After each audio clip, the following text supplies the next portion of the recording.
Ils utilisent trois méthodes. La première méthode, il faut recevoir l'information. Il faut recevoir l'instruction.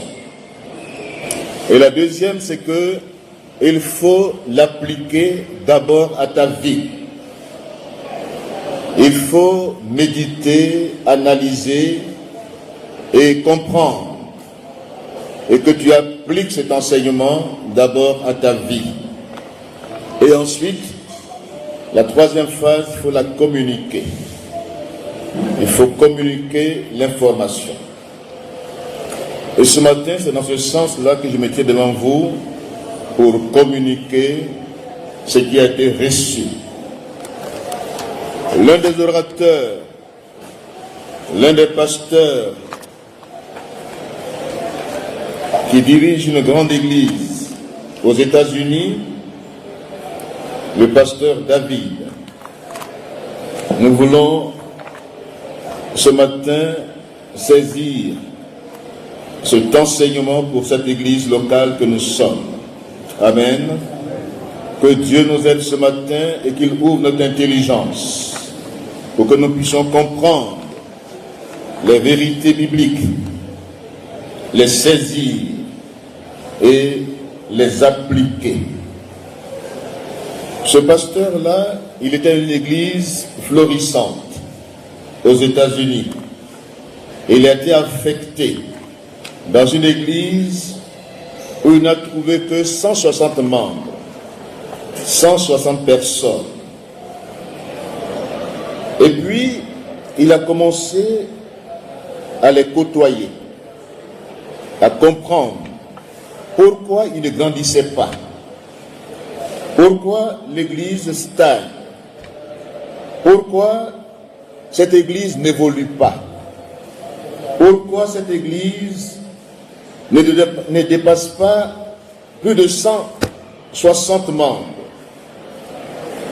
Et il a compris une chose. Il a compris que les chrétiens de cette communauté étaient centrés sur les besoins personnels, les préoccupations personnelles. Ils étaient centrés sur eux-mêmes. Et pendant tout le temps, ils ne pensaient qu'à eux seuls, leurs besoins, leurs préoccupations. Et cela était un blocage à leur croissance personnelle et à la croissance communautaire.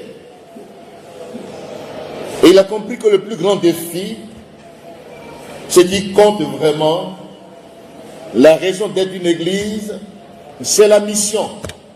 Amen. La raison d'être d'une église, c'est la mission.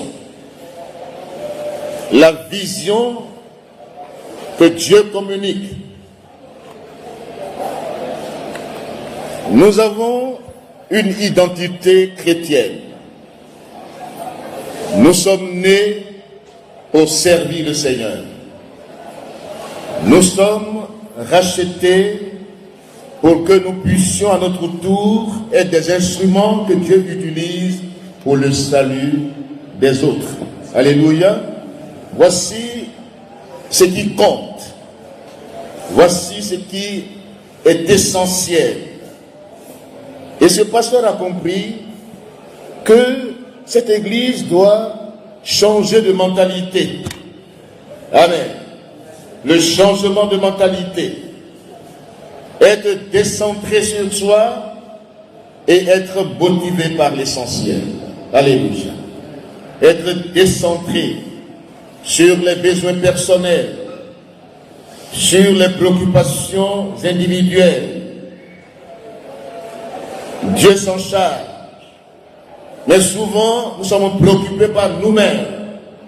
En tant qu'enfants de Dieu, les soucis personnels, les préoccupations individuelles sont un blocage à la croissance, soit-elle individuelle ou collective.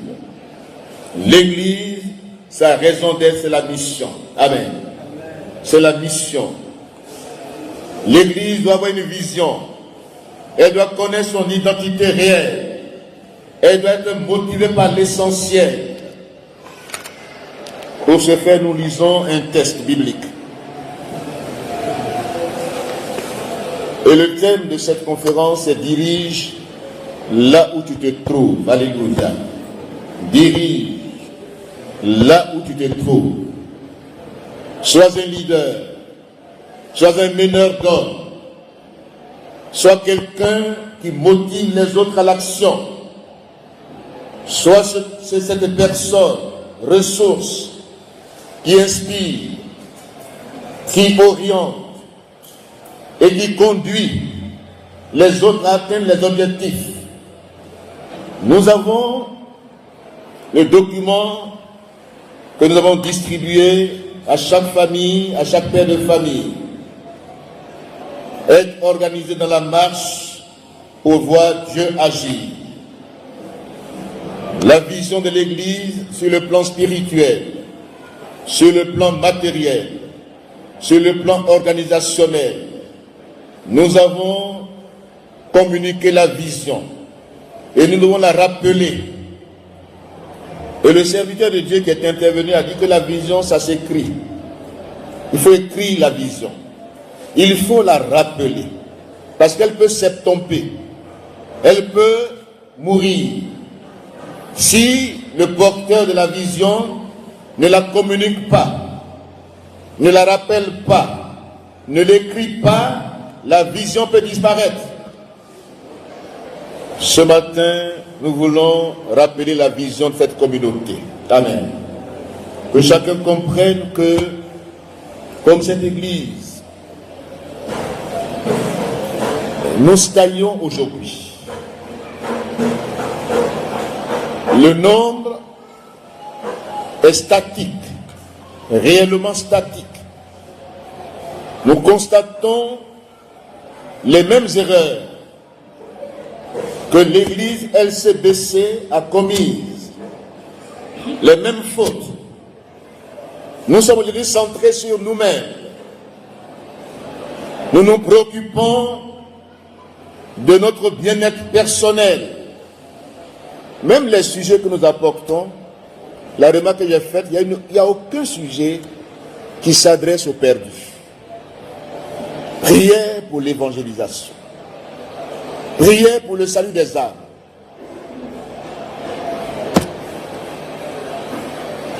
C'est vraiment un indice.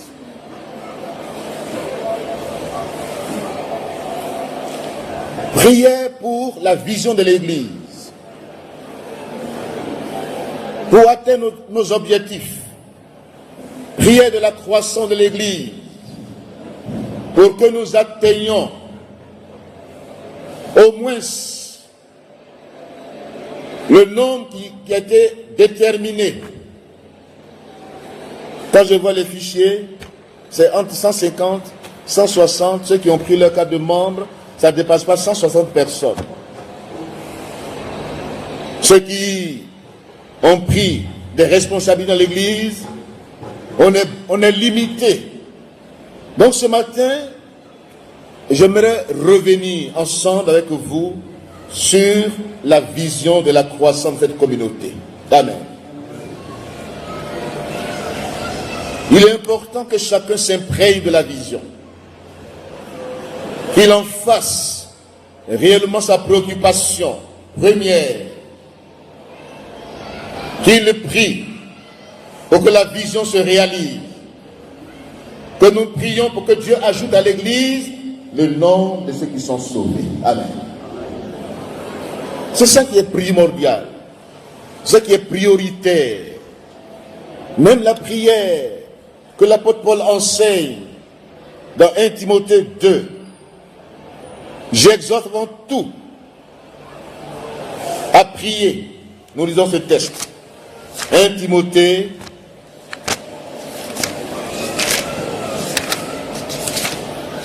Nous lisons ensemble un premier texte dans 1 Timothée.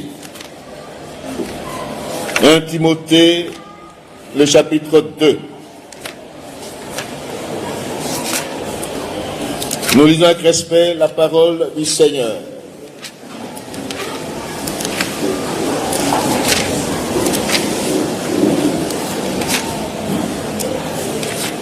La raison d'être de l'Église, c'est qu'elle soit portée vers l'extérieur, vers les perdus, qu'elle s'oublie elle-même dans ses besoins personnels et qu'elle se préoccupe du cœur de Dieu et qu'elle passe à l'action. Je recommande en tout premier lieu que l'on adresse à Dieu des prières et des supplications et des actions de grâce pour tous les hommes. Quel est le but que Dieu poursuit? Que l'on prie pour les rois et pour tous ceux qui sont au pouvoir, afin que nous puissions mener à l'abri de toute violence et dans la paix une vie qui exprime dans tous ses aspects notre piété et qui commande le respect. Voilà ce qui est bien devant Dieu, notre Père, qui veut que tous les hommes soient sauvés. Amen. Voici la volonté de Dieu. Prions cette volonté. Le but final, que les hommes et les femmes soient sauvés et qu'ils parviennent à la connaissance de la vérité. Amen. Voici le but que Dieu poursuit dans nos prières, dans nos actions. Dieu veut que les hommes et les femmes soient sauvés. Voici la mission, voici la vision de l'Église. Lisons Romains chapitre 10. Romains chapitre 10.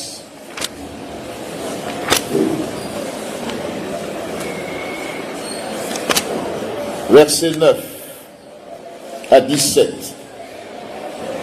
Romains, le chapitre 10, le verset 9 à 17. Une église qui est portée vers l'extérieur grandit. Alléluia. Elle grandit. Elle s'accroît. Elle dépasse les nombres. Ce pasteur de 160 membres qu'il avait dans cette communauté où il a été affecté, durant le ministère qu'il a exercé dans cette église, ils sont passés de 160 à plus de 22 000 membres. Quelle croissance extraordinaire! De 160 personnes, ils sont passés à presque 25 000 âmes. Et toutes les églises grandies dans le monde ont ce principe, cette vérité. Elle est portée, sinon ces églises sont portées vers le monde, vers l'extérieur.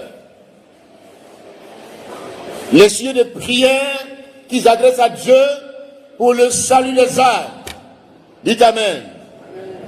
Pour que tous les hommes soient sauvés.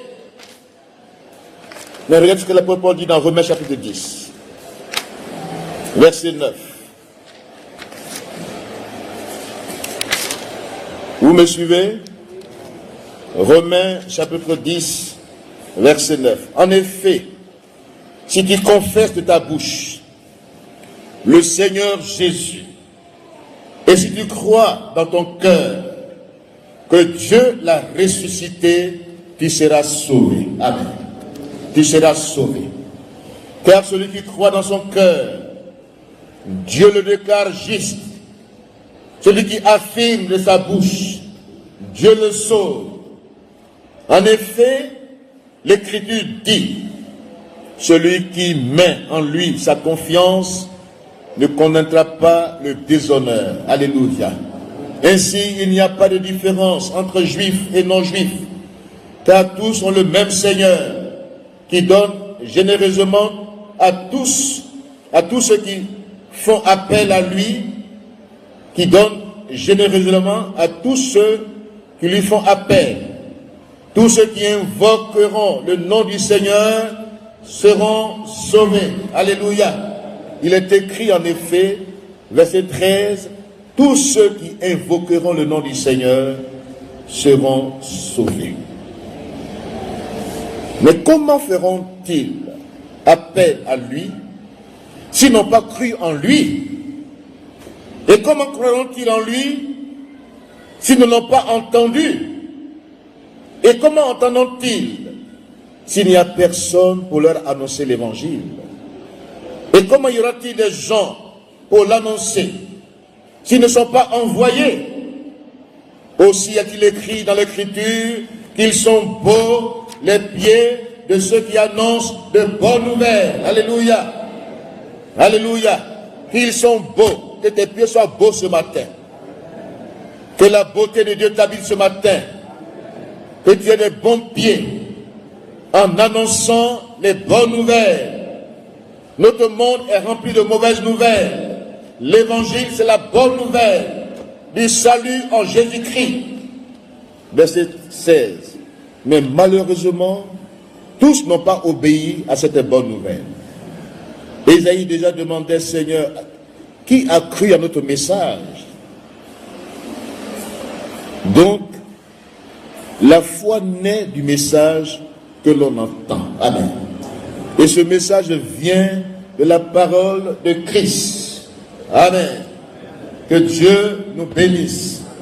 Que Dieu bénisse sa parole. Que Dieu nous ouvre l'intelligence. Qu'il nous ouvre les yeux spirituels. Pour que nous comprenions ce qui tient au cœur de Dieu. La mission tient au cœur de Dieu. La vision que Dieu nous donne doit tourner autour de la mission. Tout ce que nous faisons dans la maison de Dieu, toute action que nous menons doit converger vers cet objectif. Dieu veut que tous les hommes soient sauvés. Quand nous prions pour les autorités, pas seulement que Dieu leur donne la sagesse pour conduire, mais nous prions pour leur salut. Amen.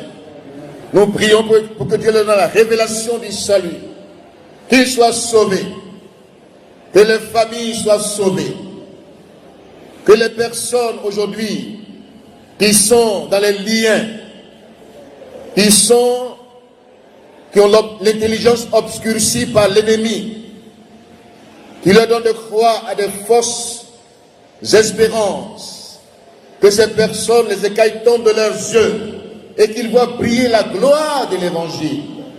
Alléluia. Restons concentrés sur l'essentiel, la mission. Et soyons motivés par cet essentiel. Ne commettons pas l'erreur de cette communauté centrée sur elle-même et qui ne pouvait pas comprendre pourquoi elle est là, pourquoi Dieu l'a suscitée. Que Dieu, ce matin, nous éclaire. Connaissons notre mission sur la terre en tant qu'Église. Connaissons le but pour lequel Dieu nous a sauvés. Connaissons notre vraie identité d'enfant de Dieu. Le statu quo dans une communauté vient du fait qu'il y a un potentiel inexploité. Amen. Le statu quo qui fait qu'on tourne en rond, qui fait que nous n'avancions pas, qui fait que nous sommes bloqués quelque part, c'est que dans la communauté elle-même, non seulement les gens sont préoccupés par leurs propres intérêts, mais ils ignorent le potentiel qui est en eux, les capacités que Dieu a mises en eux. Ils se sous-estiment. Ils ne se font pas confiance. Ils disent, je ne suis incapable de faire ceci ou cela. Mais justement, nul n'est suffisant. Justement, nous n'avons pas la capacité spirituelle pour faire l'œuvre de Dieu. Nous sommes incapables de concevoir certaines choses qui sont du cœur de Dieu, comme si ça venait de nos capacités. Mais la grâce soit rendue à Dieu qui nous donne la capacité de le servir. Dieu nous rend capables. Ce matin, ce potentiel inexploité dans ta vie, que Dieu t'ouvre les yeux pour que tu découvres les talents cachés qui sont en toi. Et que tu le mettes au service de Dieu. Et que tu deviennes l'homme le plus heureux sur la terre. L'Église est remplie de potentiels inexploités. Beaucoup ne comprennent pas pourquoi ils sont là. Pourquoi ils viennent au culte. Pourquoi ils assistent aux réunions de prière. Pourquoi ils sont présents. Dieu, il prend soin de notre vie. Mais prenons soin de l'œuvre de Dieu. Amen. Pour que davantage Dieu se préoccupe de nos besoins personnels. Mais si nous mettons nos besoins en avant, nos préoccupations en avant, et que nous mettons de côté, où trouvons cela secondaire, les besoins de Dieu, du cœur de Dieu, de sa volonté parfaite, qui veut que tous les hommes soient sauvés. Tous les hommes soient sauvés.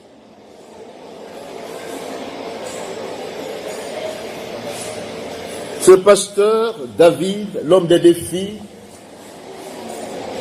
David qui a relevé le défi en Israël devant ses Goliaths. Il y a des barrières invisibles. Il y a des fauteuils qui sont dressés devant l'église comme des Goliaths. Le manque de croissance est un Goliath. Le manque de maturité spirituelle, individuelle, pour se décentrer sur soi-même et se porter vers l'avant est un Goliath. Il y a des Goliaths. Le manque même de se méconnaître devant Dieu, de ne pas connaître sa vraie identité devant Dieu. J'aimerais te dire ce matin, vois-toi comme Dieu te voit. Amen.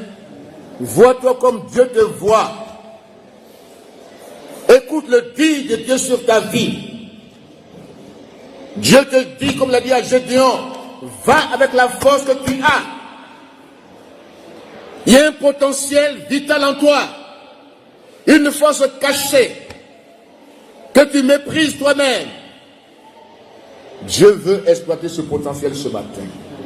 Et il te dit ce matin, mon fils, ma fille, va avec la force que tu as. Alléluia. Que chacun de nous comprenne. Que chacun de nous ait les yeux ouverts. Les vrais besoins de Dieu. Les vrais besoins de l'Église. Sa mission. Le grand défi. Le vrai besoin. Dans le cœur de Dieu. C'est le salut des âmes. Amen. C'est le salut des perdus. Quand Jésus montait à la croix, Jésus avait à ses côtés 2 brigands. Même à la croix, Jésus a proclamé le salut. Amen. Il n'a pas dit aux brigands repentants, descends de la croix. Il dit aujourd'hui même tu seras dans le paradis avec moi. Même à la croix, il y a des opportunités qui ne sont pas ratées. Il y a des occasions que Dieu nous présente qu'il ne faut jamais rater. Si on était quelqu'un d'autre à la croix, il allait gémir. Il allait dire, mais je souffre. Je suis abandonné. Je suis seul. Il allait pleurer sur ses propres besoins. Mais Jésus s'est décentré sur lui-même il a apporté le salut à cette âme souffrante. Voici notre modèle. Même à la croix, Jésus a apporté la vie. Les dernières heures que le Christ passait à la croix, il est resté centré sur l'essentiel de sa mission sur la terre. Il est venu pour le salut de l'humanité. Car Dieu nous aime. Alléluia. Il a donné son Fils unique, afin que quiconque croit en lui ne périsse point, mais qu'il ait la vie éternelle. Alléluia. Voici le message central de l'évangile. Dieu nous aime. Dieu nous aime. Alléluia. Il nous a tant aimés. L'adverbe est de quantité, ça dit ça déborde. Dieu t'a tant aimé. Dieu m'a tant aimé. Pourquoi ça déborde? Mais quand vous lisez, il a dit, quand Jésus-Christ se faisait baptiser par Jean, la voix qui s'est fait entendre du ciel a dit, voici mon Fils bien-aimé en qui j'ai mis toute mon affection. Il n'y avait plus de place pour quelqu'un d'autre. Il avait mis toute son affection dans son Fils. Mais quand il le livrait à la croix, il dit, j'aime l'humanité. J'aimerais vous choquer ce matin, Dieu t'a plus aimé que Jésus. Dis Amen. Il t'a tant aimé, à tel point que celui qui était l'objet de son affection, il le livre à ta place. Il livre Jésus pour moi et pour toi. Quel amour qui a dépassé les bords. Et beaucoup ne comprennent pas cet amour divin. Dieu m'a tellement aimé que celui qui était l'objet de son affection, il n'y avait plus de place pour quelqu'un d'autre, il le livre à ma place pour que moi j'ai de la place auprès de Dieu. Alléluia. Quel amour. L'amour qui brise les barrières. L'amour qui va au-delà des règles établies par Dieu lui-même. Dieu fait fi des règles. Il donne le sein, sans péché à ta place. Et maintenant que tous ceux qui ont saisi cet amour divin se préoccupent des intérêts du cœur de Dieu.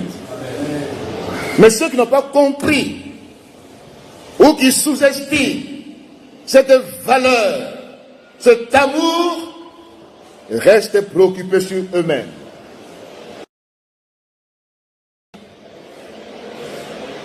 Le but que je poursuis, je renonce à tout à cause de Christ, l'excellence de sa connaissance. J'ai été saisi par Christ. Il m'a saisi. Et si je vis, ce n'est plus moi qui vis, c'est Christ qui vit en moi. Amen. Ses intérêts m'habitent. Ses pensées m'habitent. Son cœur bat au même rythme que mon cœur. Je suis moulé en lui. J'ai la pensée de Christ en moi. Et ce qui me préoccupe le plus, ce sont les intérêts du royaume de Dieu. Amen. Qu'est-ce qui te préoccupe aujourd'hui? Quelle est ta préoccupation dans ton approche, dans tout ce que tu fais? Est-ce que ce sont des préoccupations limitées à ton niveau personnel, tes intérêts personnels, ou bien tu es préoccupé par l'essentiel, la volonté parfaite de Dieu? Ce matin, que chacun de nous, c'est vrai, il y a des besoins personnels, mais j'aimerais te dire ce matin que Dieu s'en charge. Plus tu t'occupes des intérêts de Dieu, il s'occupe sans que tu lui demandes même de tes intérêts personnels. Ce qui fait souvent que les sujets de prière que nous adressons à Dieu durent, c'est que nous sommes focalisés. Nous sommes centrés sur nous-mêmes. Nous cherchons toujours à... C'est-à-dire, notre but, c'est notre bien-être. On veut être à l'aise.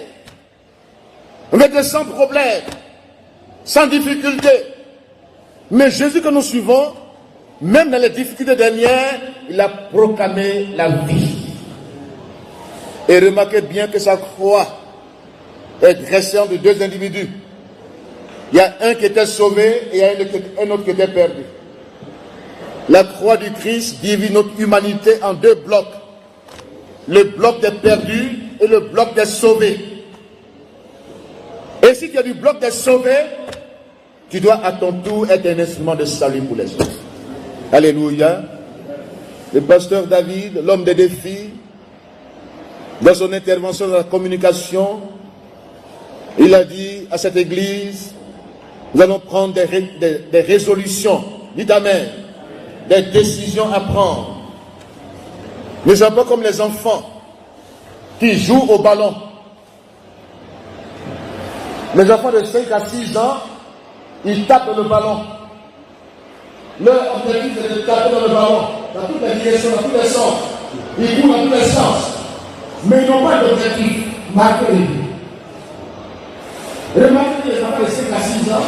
Les enfants qui c'est ça. L'humanité c'est ça. On court dans tous les sens. On fait beaucoup de choses à la fois. Mais le résultat est minime. Parce que je ne marque pas les buts. Et quand on demeure enfant, on court dans tous les sens. On fait beaucoup de bruit. Mais les résultats sont minimes. Une équipe qui court dans tous les sens est une équipe d'enfants. On a vu notre équipe nationale qui a joué comme des enfants. Et souvent l'église se comporte comme cela, comme des enfants sur un stade. On met le ballon au milieu d'eux, ils courent, ils tapent dans toutes les directions, mais ils n'ont pas d'objectif, ils n'ont pas le sens du but. Ce n'est pas leur préoccupation. Nous sommes centrés sur eux-mêmes, comment on dirait de taper plus fort. Pour qu'on le voit, tape plus fort, on fait du bruit,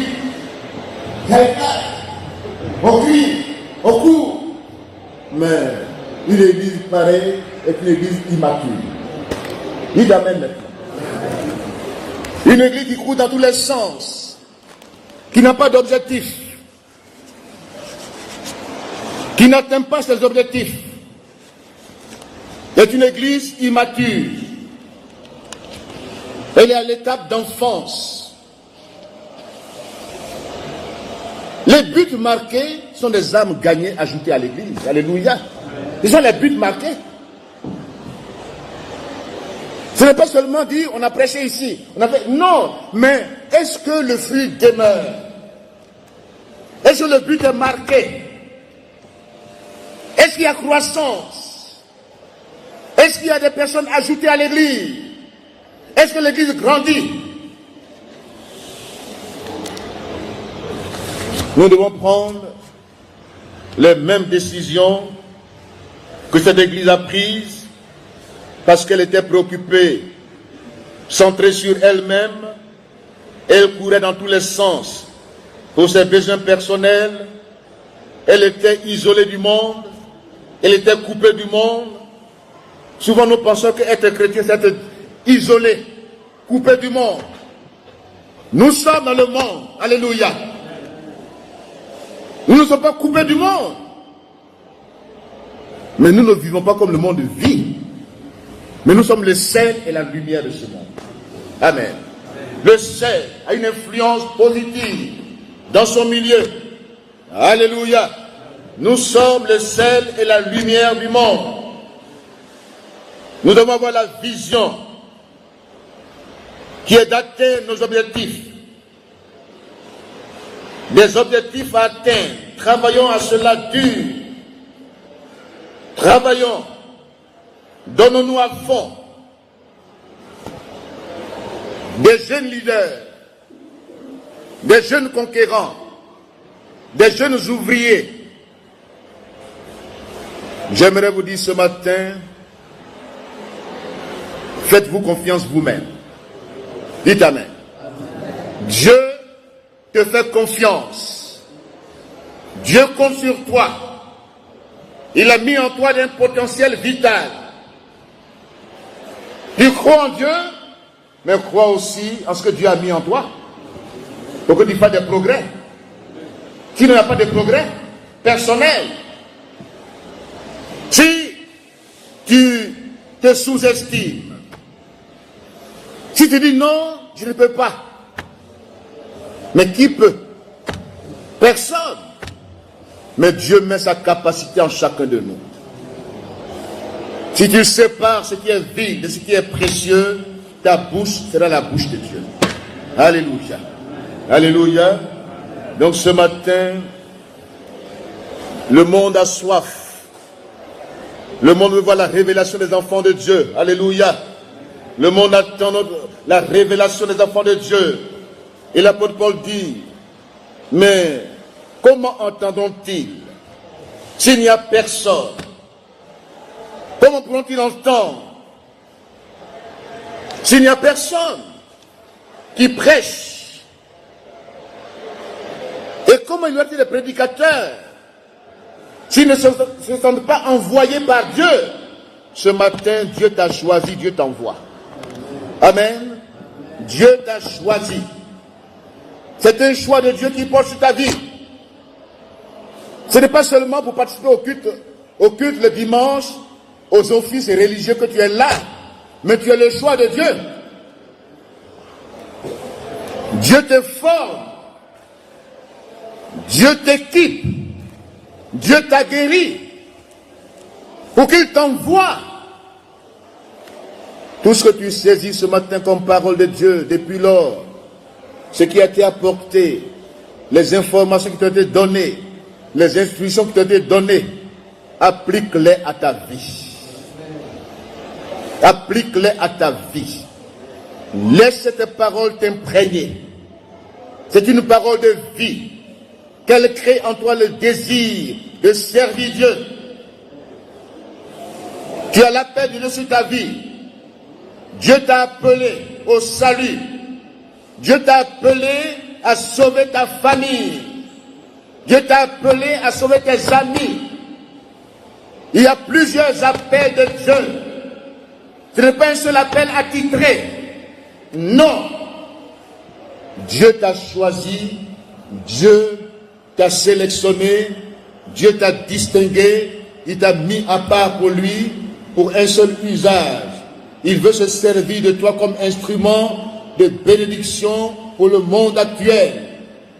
Dans ta famille d'abord, c'est ton Jérusalem. Dans ta région, dans ton église locale, dans ta nation, vous recevrez une puissance, celle du Saint-Esprit, et vous serez mes témoins. Tout le monde a son Jérusalem. On n'a pas dit d'aller maintenant faire pèlerinage à Jérusalem. Ton Jérusalem, c'est ta famille, c'est ton village. Amen. Que les gens reconnaissent en toi un témoin, porteur de vie, communicateur de vie. En te voyant dans ton village, qu'on marque la différence en te voyant. On le connaissait ici, il était ceci ou cela, mais sa vie a changé. Il a un témoignage à rendre. Il a un message à communiquer à sa famille, pour la délivrance de sa famille. Crois au Seigneur Jésus-Christ, tu seras sauvé, toi et ta famille. Que cette parole s'accomplisse dans ta vie. Amen. Que ceux qui ne connaissent pas Dieu dans ta famille, en te voyant, soient marqués par ton témoignage. Qu'ils voient la différence. Ce n'est pas les discours, ce n'est pas parler beaucoup, mais qu'ils voient le changement dans ta vie. Qu'ils le constatent. Et que tu sois le seul de ta famille. Alléluia. Dans ton village, dans ta région, dans le lieu de travail où tu travailles, ton entourage doit être éclairé par ton témoignage. Que les gens se demandent qu'est-ce qui marque la différence dans ta vie. Tu n'es pas comme nous autres, tu n'es pas mélangé, tu te distingues. Qu'est-ce qu'il y a en toi? Jésus est dans mon cœur. Jésus m'a transformé. Jésus m'a délivré. Jésus m'a sauvé. Il a fait de moi un instrument pour votre salut. Alléluia. C'est ça, le modèle par excellence à suivre. Alléluia. Nous allons voir les décisions que cette Église a prises. Elle a compris que pour être motivé par l'essentiel, il faut être porté vers l'extérieur. Amen. Pour être motivé par l'essentiel, la mission, la vision de la communauté, ce pasteur a amené cette communauté à prendre certaines décisions importantes. Première décision cruciale d'une Église qui connaît son identité, la mission. Elle se concentre sur ceux qui ne connaissent pas le Seigneur. Amen. C'est la première décision. Elle se concentre sur ceux qui ne connaissent pas le Seigneur. C'est la première décision à prendre dans cette communauté que nous sommes. Concentrons-nous davantage sur les perdus, ceux qui ne connaissent pas le Seigneur.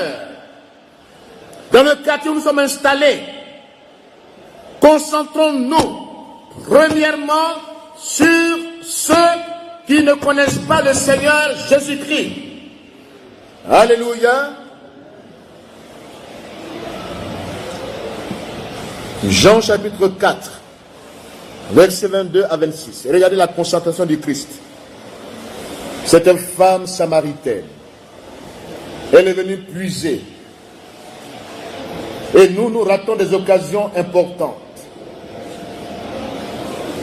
Il a ouvert le débat.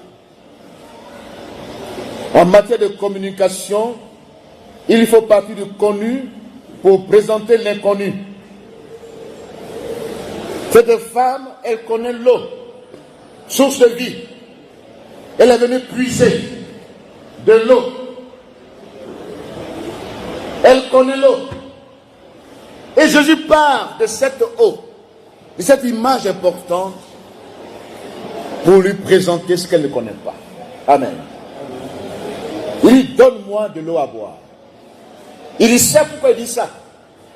En matière de communication, parle du connu. Donne-moi de l'eau à boire. Et dit, mais, toi qui es juif, il n'y a pas de relation de nous. Les Samaritains, les Juifs. Voyez-vous, en matière de communication, d'évangélisation, ne faisons pas beaucoup de bruit. Dis d'ailleurs. Par contre, ce que les gens connaissent, cette femme n'était pas étrangère à son besoin d'être désaltérée par l'autre. Elle avait soif. Elle voulait désaltérer sa vie, mais par quelque chose de matériel qui ne peut pas assouvir sa soif. Jésus avance pour dire si tu connaissais le don de Dieu. Alléluia. Et celui qui te demande à boire, tu lui aurais toi-même demandé à boire. Et l'eau qu'il t'aurait donnée deviendra en toi une source d'eau qui viendra jusqu'à de la vie éternelle. Alléluia. Voyez-vous, il est parti du connu à l'inconnu. Il va la tirer. Il dit, mais Seigneur, où tu peux avoir cette eau? Tu n'as rien pour puiser l'eau. Elle est toujours limitée à son état matériel, son esprit est limité. Elle part sur les choses matérielles. Oh, elle a un besoin spirituel. Et je lui ai appelé ce besoin spirituel. Les hommes ont des besoins spirituels qu'ils cachent dans des préoccupations matérielles. Les vrais besoins sont cachés.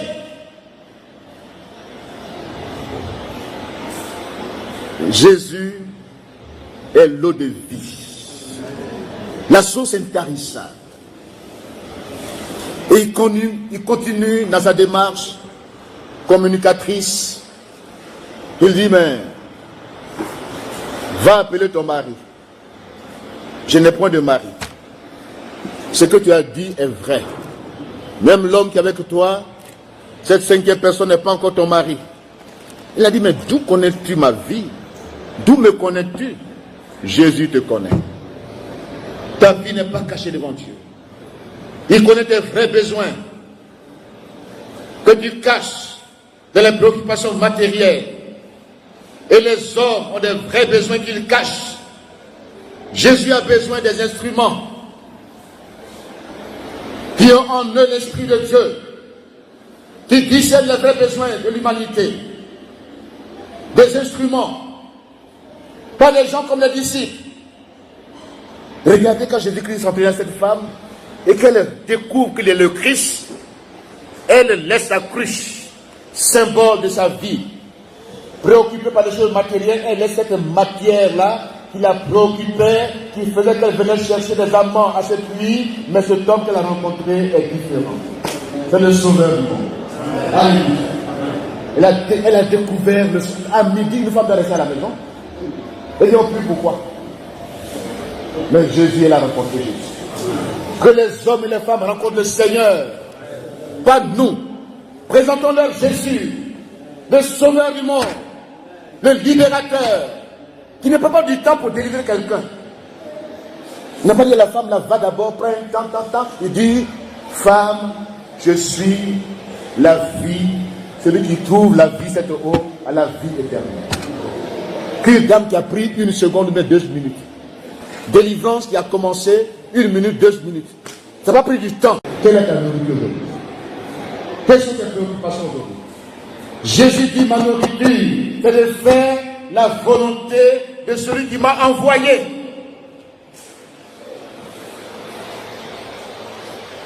Et une foule de personnes, regardez la croissance extraordinaire. Tout un village, toute une contrée est gagnée. Alléluia. Un instrument entre les mains de Dieu qui communique ce qu'il a reçu à quelqu'un d'autre, comme le dit l'apôtre Paul à Timothée, ce que tu as reçu de moi, communique-le. Elle dit une personne capable de la transmettre à d'autres personnes. 2 Timothée 2. Voici comment on peut gagner, voici comment on peut croître dans la chair. Ce que tu as reçu de moi, communique-le. Qu'est-ce que tu as reçu du Seigneur? As-tu reçu la vie du Christ? Communique cette même vie à ceux qui sont perdus. Jésus a communiqué la vie à cette femme. Il a fait d'elle la première évangéliste. Amen. Anonyme. Elle n'a pas dit je suis évangéliste. J'ai un titre. Mais elle a dit seulement, venez voir celui qui m'a dit tout sur ma vie. Et ils sont venus. Alléluia. Dites aux gens ce que Jésus a fait dans votre vie. Rendez témoignage. Laissez la théologie de côté. Les méthodes de côté. Laissez les méthodes. Laissez les stratégies humaines. Restez l'évangile en rendant votre propre témoignage. Amen. La femme a dit, venez voir. Cet homme-là ne serait-il pas le Messie qu'on nous a annoncé depuis lors? Est-ce que ce n'est pas lui qui est là? Les gens ont couru pour venir. Combien d'hommes qui appellent à cette communauté pour venir? Tu as une préoccupation contraire. Au lieu d'amener, tu fais autre chose. Il t'amène maintenant. Combien d'hommes qui accourent? Est-ce que tu transmets fidèlement ce que tu as reçu, mais tu déformes avec tes arguments personnels ce qui est communiqué? Est-ce que tu communiques fidèlement? Est-ce que tu dis aux gens, venez voir, viens et vois, venez voir celui qui m'a ouvert les yeux. Amen. C'est simple. Son évangile est simple. Elle a présenté Jésus. Présentons Jésus. Et quand les gens sont venus, ils ont dit à la femme, ce n'est pas à cause de ce que tu nous as dit que nous sommes venus, ou bien que nous sommes là, mais nous-mêmes avons vu qu'il est le sauveur. Alléluia. Voici la croissance. Voici la maturité. La femme qu'on a gagnée tout à l'heure s'est décentrée sur elle-même. Elle a laissé sa cruche. de péché. Elle est délivrée. On la considère dans le village comme une prostituée. Mais sa vie a changé. Quand elle est descendue à Samarie, elle a gagné toute la Samarie. Alléluia. Et les gens se sont tournés vers le Seigneur Jésus-Christ. Voici la première décision à prendre. Concentrons-nous sur ceux qui ne connaissent pas le Seigneur Jésus-Christ. Les gens comme ces disciples à préoccupés. Les gens ont des besoins spirituels, ils sont préoccupés sur les besoins matériels. Ils n'ont pas la vision. Jésus dit, levez les yeux. Alléluia. Ce matin, lève les yeux vers la moisson. Les champs ont blanchi. Les gens sont prêts. Les gens souffrent dans leur maison. Et toi, tu es préoccupé seulement à des programmes qui n'apportent rien à l'église. C'est ta préoccupation première. Et tu dépasses les gens qui vont à la perdition, à l'enfer. Ce n'est pas ta préoccupation. Hier, j'étais au quartier, j'ai découvert une femme. Après avoir prié, je vais, Dieu m'oriente. Va vers cette famille. Ce que je prêche, je le vis. Dites amen. Il ne dit pas non, non. Je vais dans la famille, une femme abandonnée, avec 4 enfants, dans une maison abandonnée, dans les pleurs, dans la tristesse, mais qui avait besoin de l'évangile de Jésus-Christ. Elle m'a dit, je viendrai pour parler avec toi de mes vrais besoins spirituels. Peut-être c'est mon péché qui m'a mis dans cet état. J'ai dit, ne t'accuse pas, Jésus t'aime. Alléluia. Jésus aime les hommes dans la souffrance. Présentons le Christ. Préoccupons-nous des gens qui souffrent dans leur maison, qui ont des besoins spirituels. Que notre préoccupation soit d'aller vers eux. Amen. D'aller vers eux.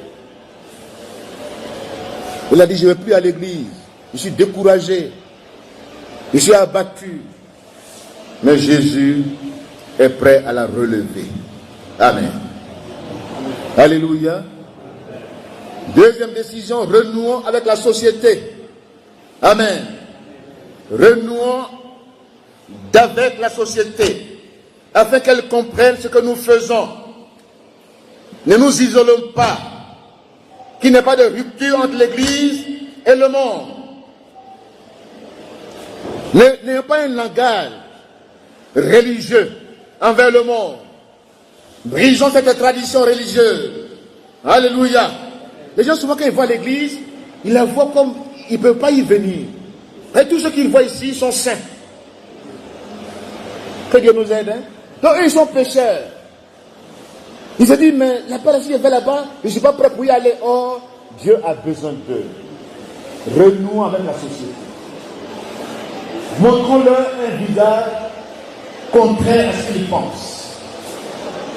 Un visage du Christ. Qui n'avait pas d'interdit dans ses contacts. Qui allait vers les perdus.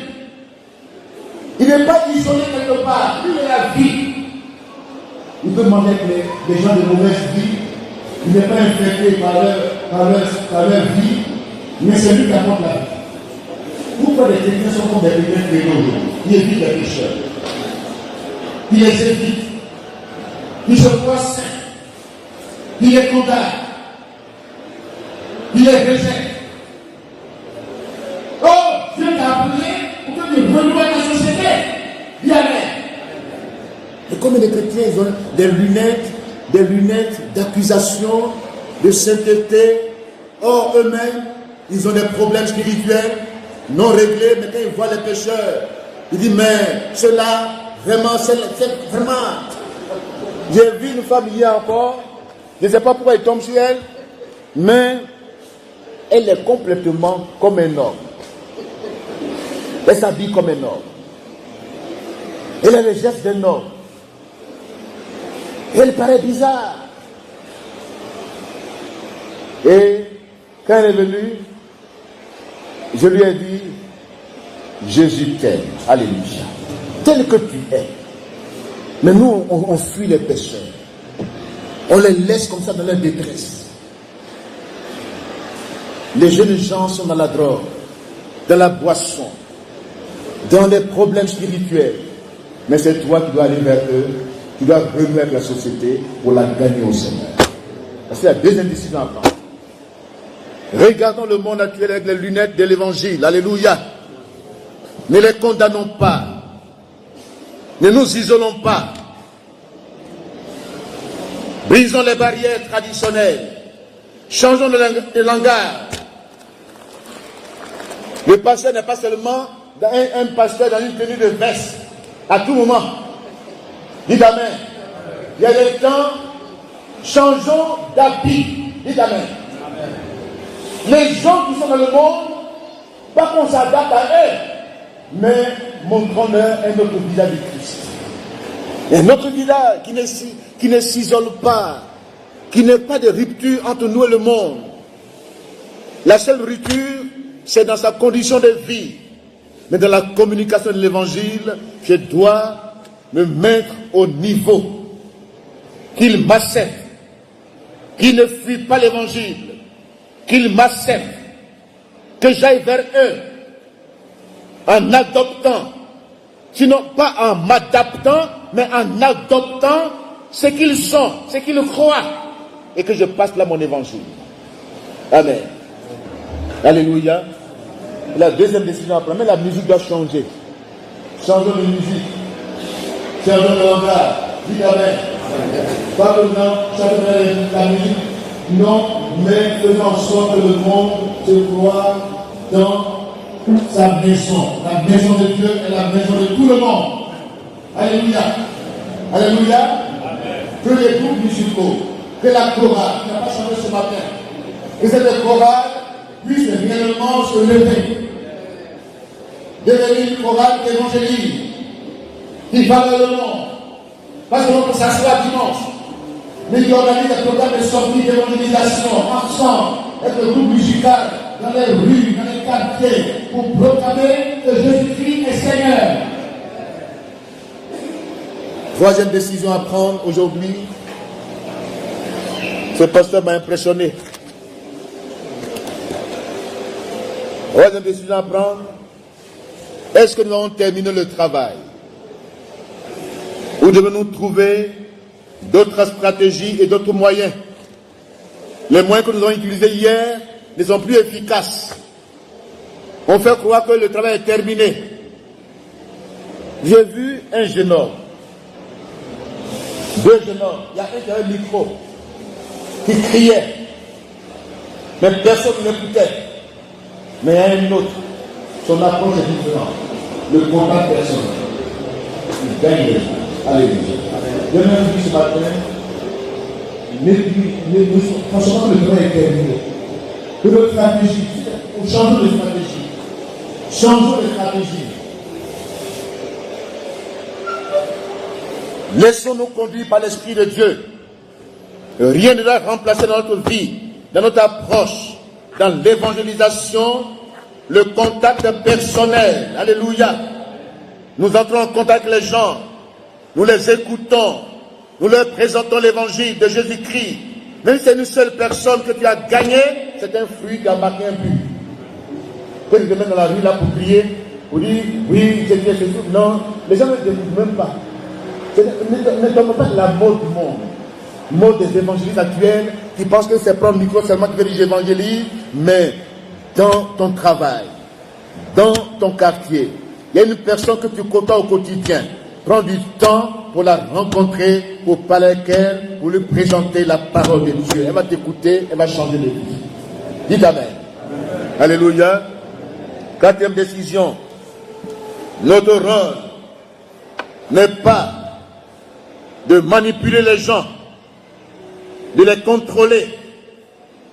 Notre rôle, c'est de les valoriser dans leurs compétences, dans leurs talents, pour que ces personnes croient en elles-mêmes et qu'elles se lèvent pour la mission. Alléluia. Il est facile de se laisser distraire et de perdre de vue l'essentiel. Restons concentrés sur l'essentiel. Quittons les distractions inutiles. Quittons les distractions.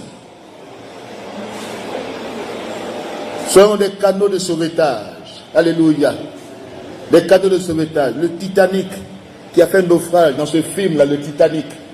Vous savez pourquoi ce bateau-là? Il n'y a pas eu beaucoup d'hommes qui sont sauvés. C'est une image de l'Église en mission, comme l'apôtre Paul, dans Actes chapitre 27, dans ce bateau.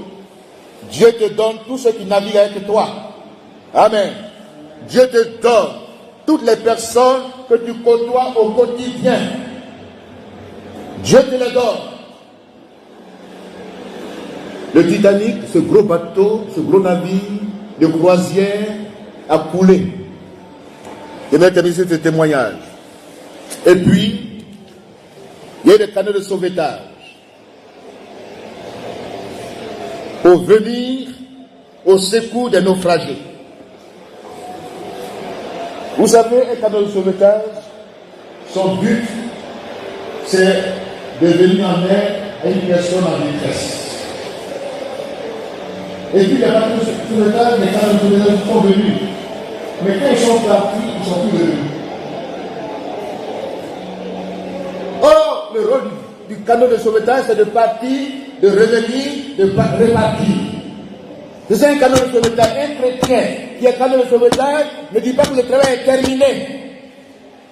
Il va, il revient, il augmente le nombre, il marque des buts, il repart, il gagne, il revient, il marque des buts, il repart tout le temps, jusqu'à ce qu'il se monte. Tu as un canot de sauvetage.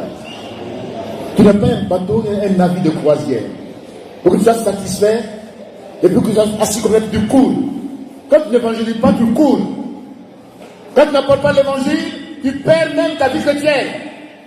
Je ne sais pas si tu es chrétien, mais quand tu communiques la vie à une âme, tu es renouvelé, tu es restauré. Ce matin, que Dieu nous renouvelle. Qu'il renouvelle la vision. Qu'il renouvelle notre identité. Que nous soyons portés vers l'extérieur. Que nous nous attachions à l'essentiel. Que nous soyons motivés par l'essentiel. Que nous ayons de bons pieds. Ce matin, dis à ton frère, aie de bons pieds. Qui sont beaux. Les pieds de ceux qui annoncent de bonnes nouvelles. Que Dieu bénisse sa parole. Amen.